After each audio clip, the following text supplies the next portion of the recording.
Welcome to the Impact Central Leadership Podcast, where better founders build better businesses, impact always matters, and success goes beyond profit.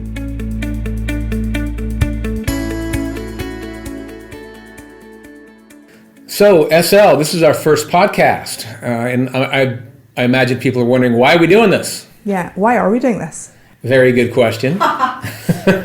So the Impact Central Leadership Podcast. Why a leadership podcast? Well, I think that unlike other startups, there's a particularly interesting characteristic for an impact startup. And of course, that is that they care more than just about the profit. And I think as well, as a consequence of that, they're having to hold this tension between purpose and profit, or impact and profit.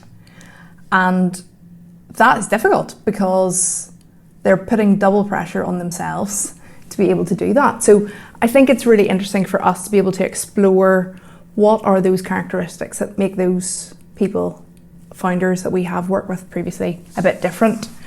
And what is it that we can glean from them in terms of wisdom? Because I think leadership looks different for everyone. And I think it's so common to go down the hustle harder, work until you drop. And that is not serving anybody. And Sure. I know that, it is hard work. Work is work at the end of the day. But I think there is a different way of doing things. And I think sometimes as well, when your purpose, and some people talk about calling or purpose, is aligned to what it is that you do, then there's a real shift in how you do your work. And also that can sometimes be a double-edged sword. So it will be a really good opportunity to have the opportunity to talk to people, figure out their story, and see what similarities and traits there are between them. So what have you observed, maybe first of all, in terms of some of the founders that we have worked with in the past? What stands out to you as characteristics that maybe link them, or characteristics you've spotted in a few of them? What I was thinking about is that I think, first of all, that it's more than double as hard to be an impact startup versus just a regular startup. Because first of all, when you're a regular startup, you just have one dimension that you have to focus on. You got to maximize your profit, and also there's kind of this exit, right? Everybody's saying, is it in 3 years or 5 years, I'm going to sell out, I'm going to cash in, and it's all driven by whether or not I was successful. Success is totally driven by what is the multiple that I achieved for the shareholders and for the team at the time I got out. And when you're an impact startup, really hard, because everybody looks at your impact different. Impact measurement is such a challenging thing. So not only do you need a profit, because without profit, you can't grow the business. So no profit, no impact, because how are you going to grow your impact? And but at the same time, you have to. How do you stay true to your impact? How do you do those things that the business is still growing, the business is profitable, but what are those things that are non-negotiable that I'm not going to give up on? What are the things that great founders have done? So I think that the characteristics, you were asking me, what is it that we've observed in terms of characteristics that different founders have had? I guess I almost have to say there's nothing really that's always the same. Sure. Because different people have different strengths and weaknesses. And it's probably, I would argue, people's abilities to kind of build those strengths, while at the same time, not letting your weaknesses blow you up. If if you have certain weaknesses, how do you find team members that are going to help you stay away from your weaknesses, keep you out of trouble?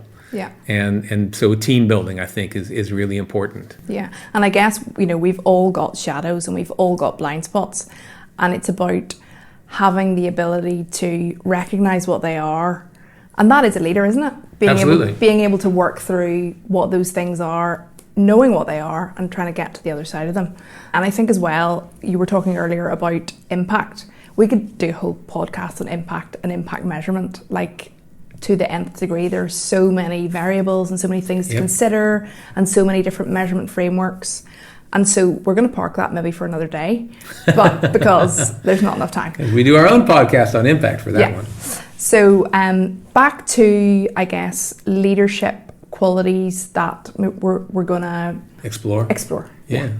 And I think that, the one, or at least one that you hear all the time, is certainly tenacity. Yeah. Let's face it, impact or not, being a startup founder is hard, and it's going to be a roller coaster. There's going to be hopefully there's going to be some great moments, but there's also going to be a lot of really bad ones. And you're going to, how are you going to get through the really bad ones? I think everybody needs to have a certain amount of tenacity. What some people do, and I would say, going back to the comment about, is there any particular thing? I think that oftentimes there might be one leadership characteristic that someone's kind of off the charts on, and there's some people that are just ridiculously tenacious. It's like you kind of meet them and they're not going to give up. They're just going to keep going until they've achieved it, if it's something they really believe in. Totally. So what I'm really excited about our guest that we'll be introducing shortly is on that tenacity scale. This is someone who's definitely off the charts. Tell me a bit more about that. We're going to be speaking with Julian, who, in one of his past employment incarnations was actually a door-to-door salesman. And, when we were talking earlier, though, you were talking about another characteristic in terms of, or interesting point about him in that, what is it that he actually sells? Yeah, which I think is hugely interesting. So he's a man developing a range of women's beauty products. I mean, I've got so many questions. Yeah, and I think there's probably, even on the face of it, there's probably some people that would say, Gordon. There's probably some people that would say, hey, what does a man know about beauty products? Certainly that women buy the majority of beauty products. So is he the right guy to be doing this? Exactly. And I think when you get to know him and you know his story and you know the background, you're so convinced so quickly that he knows exactly what he's doing. So I'm hugely encouraged to see that company grow and develop over time. And I'm already on the wait list. So I cannot wait. All right. Well, without any further ado, why don't we kick it over to today's podcast, where we're going to be talking to Julian Boaitey of Yendy.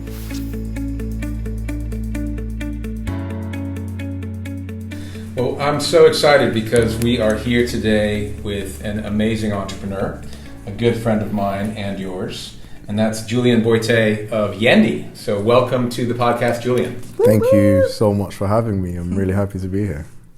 We know each other from the accelerator that we went on. Hard to believe that was more than a year ago. Yeah.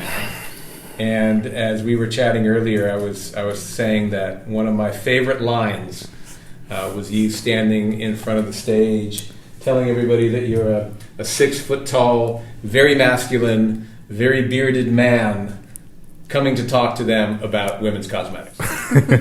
Yeah, it was good times. And, people were floored, but of course it's an amazing story. Yendy's an amazing company. Thank you so much. I think our listeners would love to hear just a little bit more, first of all, about Yendy, and maybe you can tell them what you're doing. Yeah, Yendy. So we started a few years back. The whole kind of concept and idea is to really bridge the gap between small-scale farmers, mainly female farmers in sub-Saharan Africa, and kind of the growing global organic beauty market. So starting here with the UK. And the reason why we want to bridge the gap is because the poverty that the small-scale producers and female farmers face is crazy, whilst here in the UK we kind of enjoy increased sales of natural and organic skincare products. And I mean, you're seeing the statistics grow year on year. So I felt that there was kind of a significant need to kind of address that problem for small-scale producers, as well as give customers in the UK products that I feel that they really, really want. So, yeah. I mean, we certainly want to talk more about the products, but I think would be really interesting People increasingly see documentaries and information about, obviously, climate change issues happening on the planet. You went there, though. You spent time in Ghana. I know you did a trip where you spent time with the women. Yeah. Maybe you can tell us a little bit about that experience and what it was like. Yeah, so I tried to go to Ghana as regularly as possible, but the most recent time I went was the end of 2019. My dad's an entrepreneur. We're based in the capital of Ghana, in Accra, but I'd never traveled so far up north. So you find that in Accra, it's the capital and it's the Mecca, and there's a lot of money there. And the further you drive up north, similar to the UK actually, the further you drive up north, the more kind of space there is. But I think with Ghana in particular, the further you drove up north, the worse the poverty got. So we drove right to the very top, where what's called the shea belt is, where most of the shea trees grow.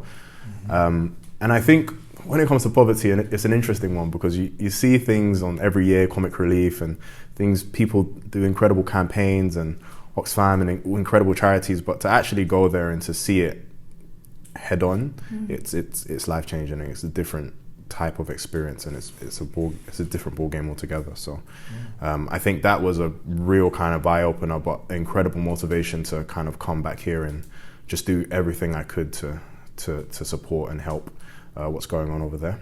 And so, you talk about shea, maybe some people aren't familiar, but a lot of cosmetics are actually, it's part of the base of a lot of cosmetics, right? Yeah, so anything in cosmetics that is thick, most moisturizers, most lotions, even like if you go to a hotel and lotion will have some sort of emollient, and in most cases it's shea butter.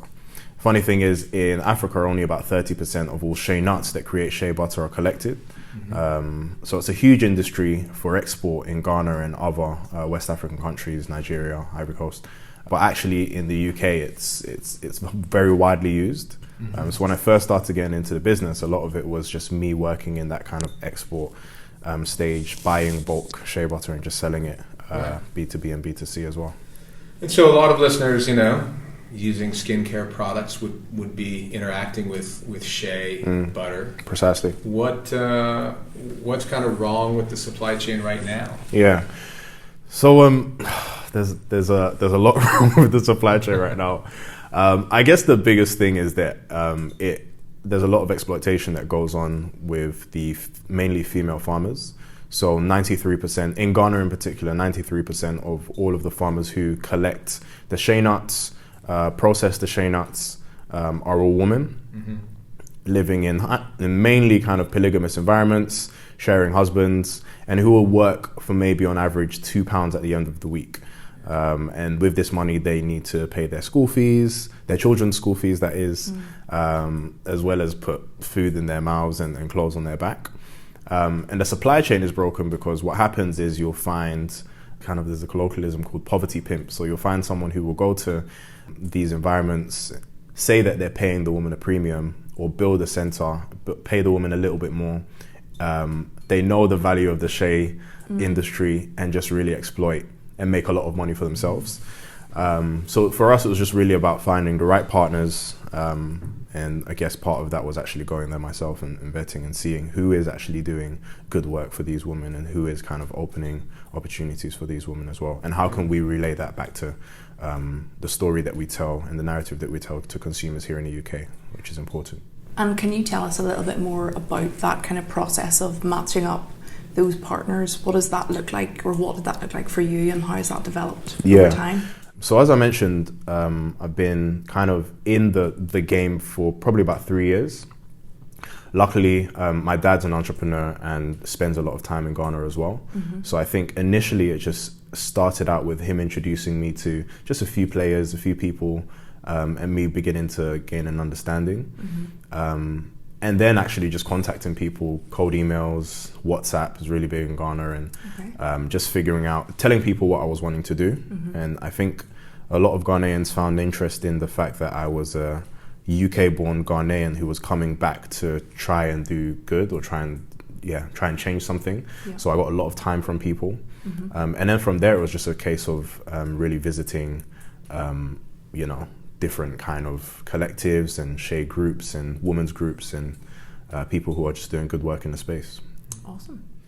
I'm sure a lot of people here listening to what you're talking about, they want to say, yeah, I don't want to buy products like that. But of course, isn't it the case that then, to purchase the products, it would be really expensive otherwise? Like, how is it that you've created Yendy and you can offer a competitive product if the women are being treated better? Yeah, I think that's really interesting. There's a lot going on currently in the UK, well, around the world, around conscious consumerism. Mm-hmm. I think it's a huge movement, and you've got a lot of the larger players in kind of health, beauty, personal care, Lush, The Body Shop, who are kind of leading the wave in kind of really telling the story of small-scale producers, specifically with shea butter.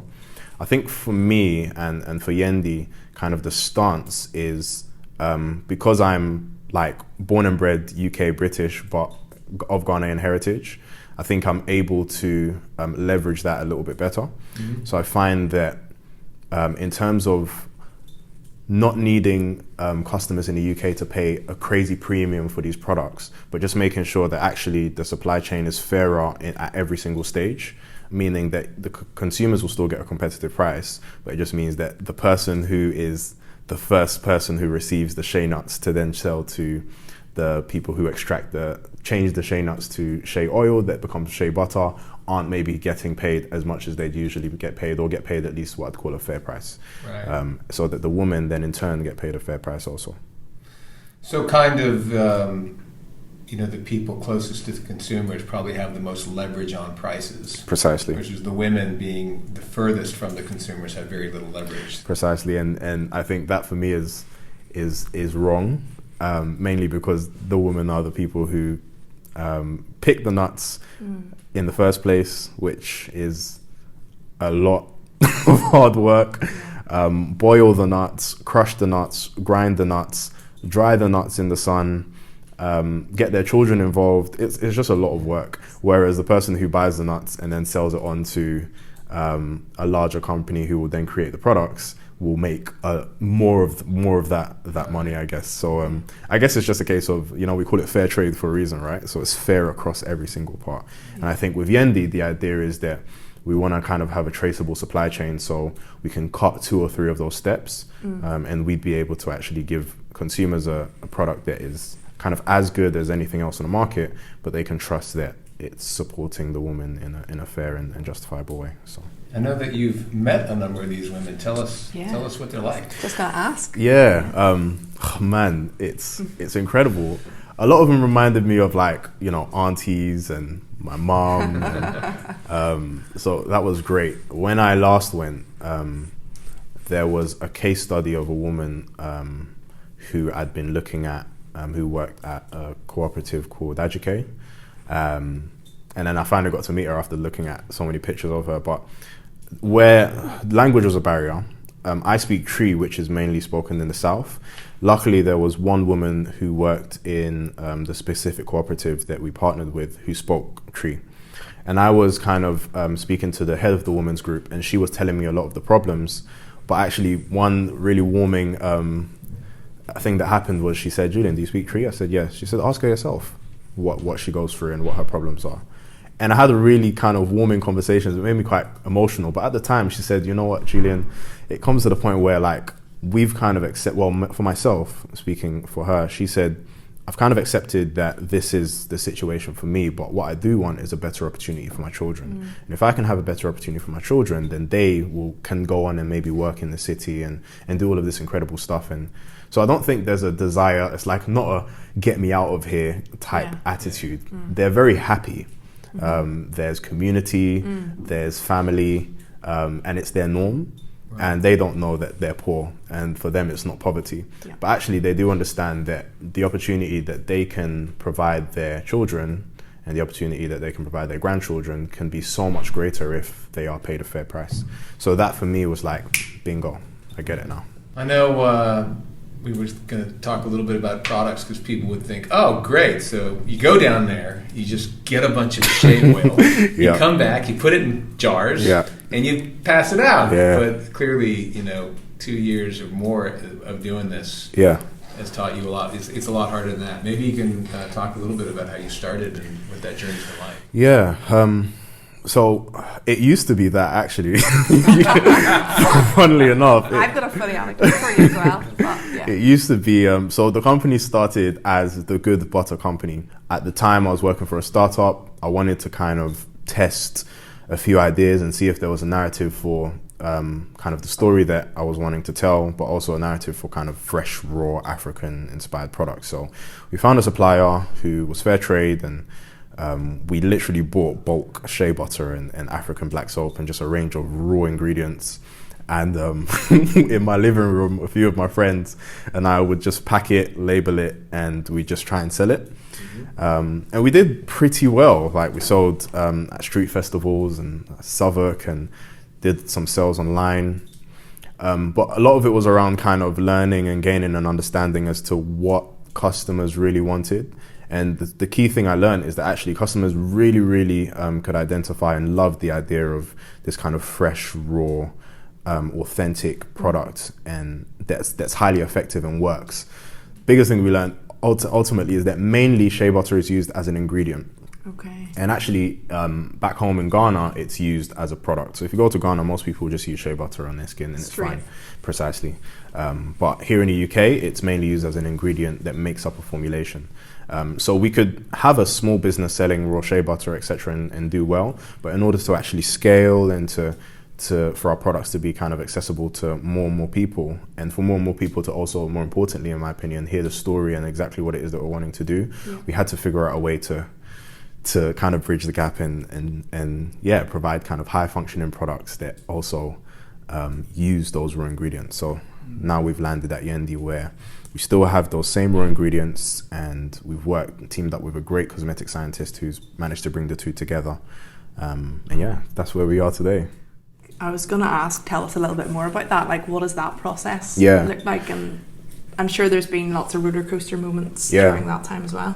Prior to ever kind of getting into this, my life was in like tech startups and kind of operations and sales. So like before this, I was just a salesman, and then so to now deal with manufacturers, and it's just it's a different ball game, but it's a new challenge, and it's just been incredible. I guess it's been an incredible journey moving forward. But I think when it comes to figuring out just how it works, and also speaking to other kind of independent beauty founders in the space, and gaining a lot of advice from them, it's makes me feel and makes me know that it's also very achievable and very attainable to build a great business out of what we're trying to do. So cool.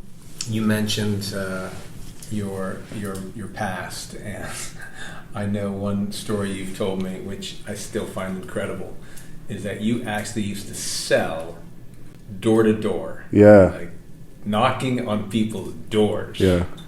What was that like? Man, it was a character building experience, to say the least. I was actually doing the maths the other day. So I was doing it part-time out of university, just to make some money. It was all 100% commission. It was great. I mean, again, like 6-foot black guy, bearded, and knocking on doors in the heart of Essex. It was challenging, to say the least, but I think it really gave me an eye for how to speak to people from all different walks of life. Yeah. I mean, one day we'd be in a really upper class area with all detached houses and speaking to like doctors and just really like wealthy people, and then the following week, or sometimes the following day, we'd be in I don't want to name any specific places, but we'd be in maybe a lower class area, and you just see the difference. And one of the key things I learned is that no matter where you go, or like everyone is just the same. Everyone just wants to get on with what they want to do. Everyone cares about their family, and everyone, that was just really warming to me. You found rude people in the exact same types of places. But yeah, that was an adventure, to say the least. I think I did the maths, and I did it for a total of 3.5 years. On average, knocked on about 120 doors a day. So I worked out that actually I probably knocked on over 100,000 doors. Wow, that is a book title. Yeah, right there. Yeah, like rain, hail, sleet, snow. Julian, I know that a lot of people that listen to this podcast are entrepreneurs, and what we always tell people is that perseverance, hard work, it's kind of required. you've talked about knocking on 100,000 doors. Would you say, were you always, as a kid, were you always kind of just competitive and wouldn't give up, or is it more experiences like knocking on 100,000 doors, or what you've experienced with Yendy and Good Butter that have drilled that into you and changed the way you look at things like that? Yeah, I think it's a combination of a few things. I was very competitive as a child. Like I used to play national basketball, and that was like my life before, well, mainly before university. I mentioned that my dad is an entrepreneur as well. But I think that the experience of probably like, not just the knocking on the doors, but just, it was a whole business, and I was kind of wanting to run a direct sales and door-to-door business from that, and then moving back to London and kind of working in different startups. But yeah, it's definitely kind of been a kind of a combination of everything put together. I definitely always wanted to build and to do more, and I didn't just want to settle for what I knew I could do.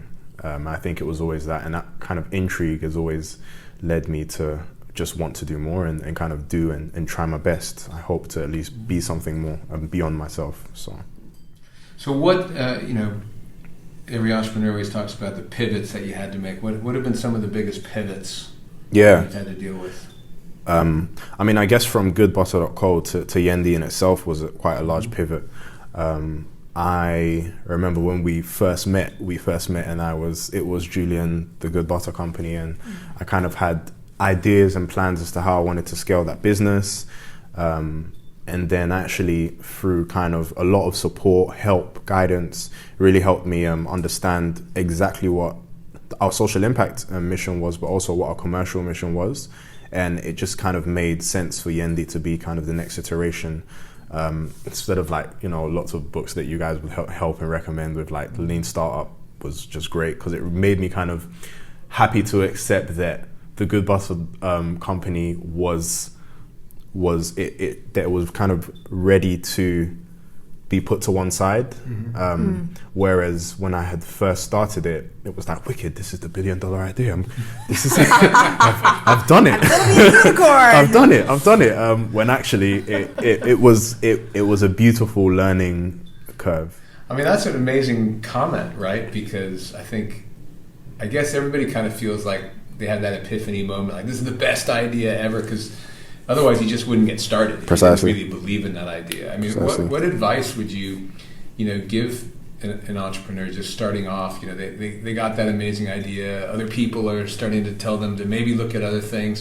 How do you hold that? How do you decide when to pivot, and kind of how do you make sure you're still sticking with the original vision? Yeah, man, it's a tricky one. I think the first thing I'll always say is you just have to test. You have to build just something tangible to get into customers' hands. And then you're not building it for yourself, you're building it for your customers, right? Yeah. So the second your customers get it, you want to find out exactly to the T what it is that they think.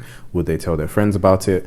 And effectively, if the answer to those questions are no, then you probably want to pivot, or you probably want to do something else. Or so I think that was kind of my stance. It was just a case of every single box that we sold, especially online, I emailed customers, would call customers just to see what they thought.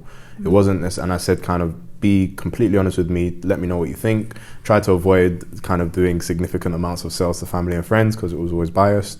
So whenever it was a case of someone would come on our website, cold, order it was a subscription box, so order the subscription box. And if we had churn, or if they decided to stay with us for however many months it was really a case of understanding if they're staying, why are they staying with us? Would they continue to buy over a prolonged period of time? And then all of this is kind of informing our decisions moving forward. So with the Good Butter company in particular, we found that actually customers love to buy the one-time product. Scaling and building a subscription business off that was fairly difficult.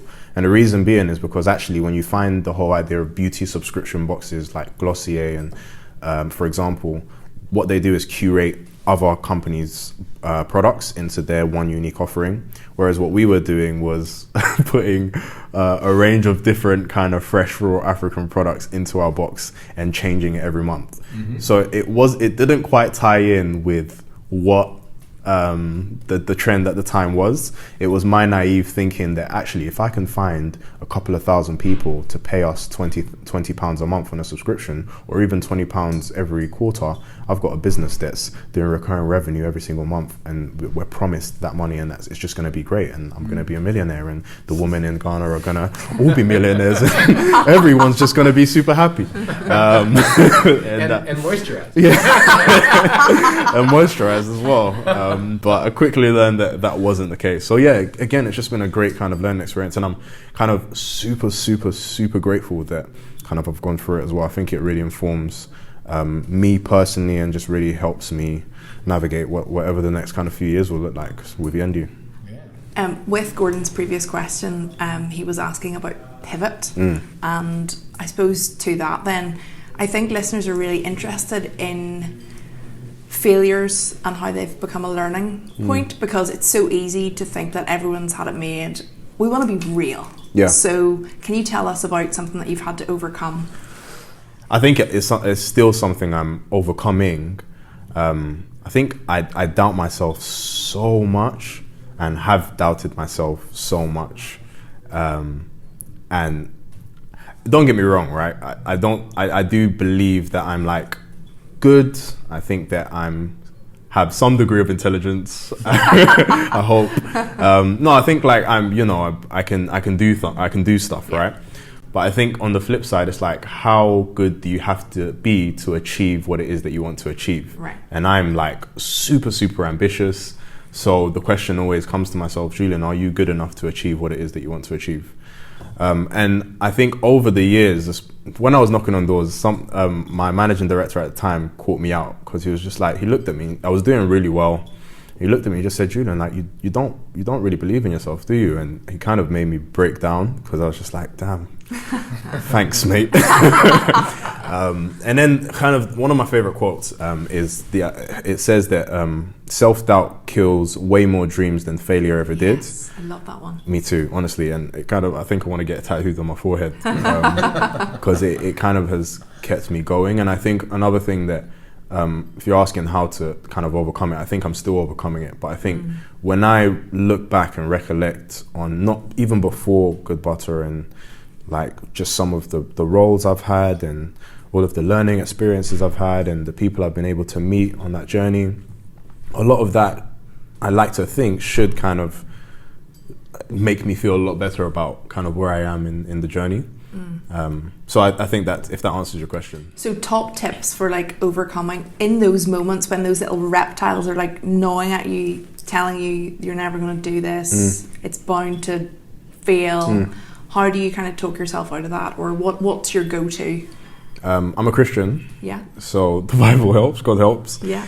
But I think it's just really a case of kind of being still, and also just really remembering kind of where I've come from, what I've done, what's been achieved. My dad is a massive help, because he's achieved significant milestones in his career, and he's still achieving them. So he continues to experience these things as well. Yeah. And he's like kind of my hero, and I see a lot of things that he's done, and to know that he's still fragile and he still fears makes me feel a lot better about myself. But I think just kind of being in and around kind of good, positive people who encourage me. I try to spend a lot of time with other entrepreneurs who are building incredible solutions to really bad problems, and that really motivates me to see what I can do with my kind of small little business and startup. But these are kind of the things that I think have kept me going, and have really been game changing over the years. So awesome. What do you think you would like people to do differently if they could? Obviously buy Yendy, but like apart from that, how would you like people to act differently in specifically to the things you deal with? I think when it comes to consumerism and buying, I mentioned earlier this kind of trend in moving towards conscious consumerism and beauty. It's this whole like clean beauty movement. I think it's a little bit more than that. I don't want it to be a fad. I don't want it to be a trend. I think it's a case of, in your buying habits and in your thinking, just add the additional, I wonder where this came from. I wonder like how it was made. And I think in that, it would kind of drive more conscious consumerism. I'm happy to kind of come into this business from the angle of, as a man who just used to just moisturize his body once a month and didn't have a 4-step facial skincare routine. You do that every day? No, not now. I was like, whoa, I'm seriously impressed. Every couple of days. I can tell. Thank you very much. No, like, where do my products come from? Who's gone behind it? And who's made it? And I think it's so easy to go about and do your shopping, and you know, it's still COVID, so most people are shopping online, and it's so easy to just, I need X, let me buy X. And it's another thought, I need X, let me buy X. Also, like, is the supply chain, or who's made it, who's gone behind it, and is it an ethical brand? What does the actual company believe in? Where do I want to spend my money? And I think these are our questions. These are things that I'd just love everyone to do. Yeah. And as well as buy Yendy products, that would be really helpful. You were just talking about the products, and I think that obviously you have these formulations, you have a cosmetic scientist working with you, which is amazing, and you know, you kind of migrated or modified the product from being this, you know, just the raw ingredient to now being something that you actually take that ingredient and you do a preparation to make it exactly how people want to do it, make it much more high performing and kind of you know, what people want on their skin. I guess, you know, that's clearly, this is a very competitive market, but you've also come up with some new products. I mean, how do you kind of, you know, you're a man, so you don't use some of these products because they're geared towards women. How have you kind of been able to identify how you want to direct the product development, and where did you pick which way to go with your products? It's been really interesting because everything I've learned about the specifics of personal care, beauty, skincare has been within the last few years. I've spoken, and how can I put this? Literally almost every conversation I have with a woman, a sister, a relative, I always ask about what it is that they do, what type, what's your skincare routine, what's your skin type, do you moisturize? If you moisturize, how often do you moisturize? What consistency do you like in your moisturization products? Do you cleanse? Do you tone? Do you tone before you cleanse, or do you cleanse before you tone? Do you use a cleanser before as a makeup remover? Just kind of 101 questions. And I think all of one thing you'll find is that every single woman you speak to has a totally unique way of doing things. Let me talk you through my beauty regime. Exactly. But I think the more you speak to women, and not just women, right, and just anyone who cares for kind of personal care, and the more you kind of look at what's going on in the UK, you do kind of identify certain trends. And that's kind of what I'm playing on and going and trying to move forward with. So. And when's the men's range coming out? I gotta know. You know what? So this is actually something we've been discussing because Gordon has got a very intricate skincare routine. I can see. So I mean, the products technically are unisex, however geared towards women, just because despite the kind of growing movement in men's kind of personal care products, women still will spend more and will spend on more different types of products. So we're still kind of debating as to whether we stick with this kind of unisex care or we launch kind of Yendy Man in a couple of years. And if we do launch Yendy Man, what does that look like? Do men have a different attitude towards conscious consumerism, or are they just wanting to buy great products that work for them? I know as a man myself who uses products, a lot of men feel forgotten when it comes to personal care. So would it warrant actually building out a fresh range of products geared specifically towards men, or would it be a case of just making our products and the branding of our products more inclusive, because actually most people would care about the social impact and what it is that we're wanting to do. So the question is, I guess, open. Cool. But I want to be a Yendy man. I want to be a Yendy man. So yeah. Okay, quick fire round. Hit me. What is one piece of advice that you would give your younger self? Oh, I guess in conjunction with what I was mentioning earlier. So professional or personal? Okay. I guess with what I was saying earlier, just believe in yourself, Jay, and just like I tell myself that you're really good, even if you're not. You're really, really good. You're great, mate, and I pat myself on the back. Awesome. What's one thing that everyone should start doing right now to support your mission and cause? Everyone should go on our Instagram. Tell us about it. What's the handle? It's Yendy, Yendy_HQ. Okay. That's YENDY.